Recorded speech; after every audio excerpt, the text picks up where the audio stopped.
Mwiriwe. Amazina yanjye ni Mutagana Keza Naomi, niga mu wa gatatu, nabaye wa kabiri, n'amanota 96.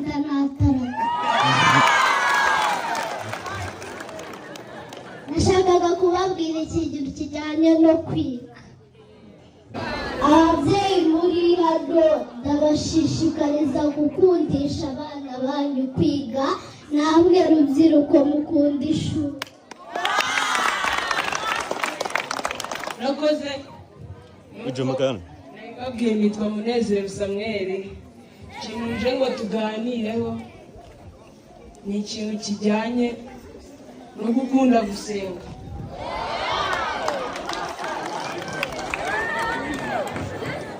Ababyeyi b'abana buri wese abakeneye Imana, kuko nta kintu wakora udasenga ngo kizegere hejuru.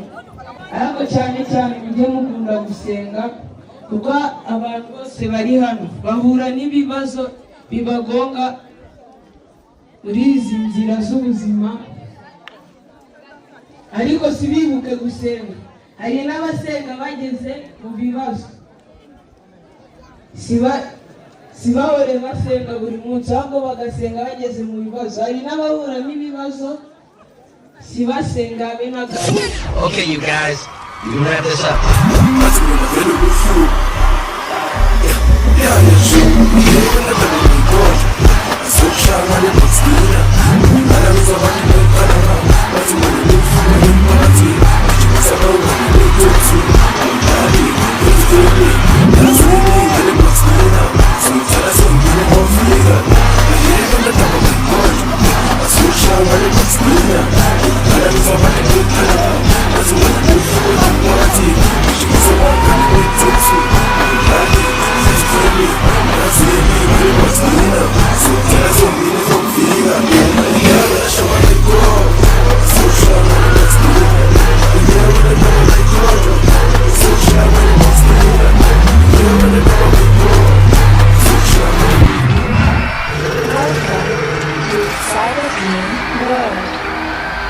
Please enter correct password to activate the program.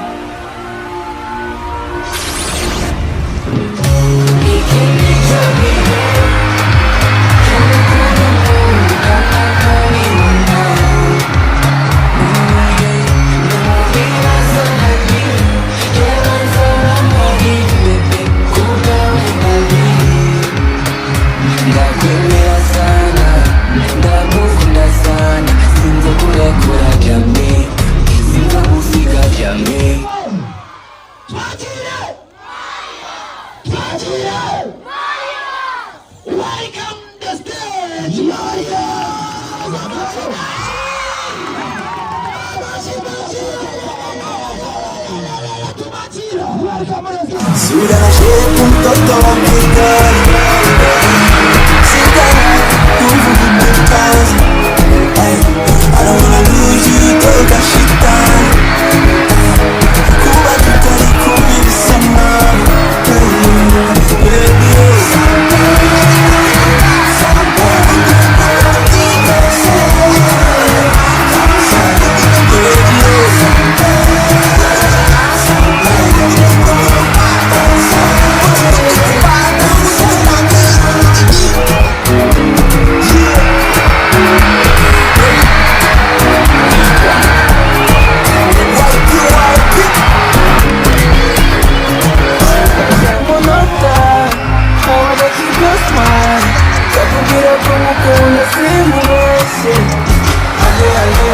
Yeah.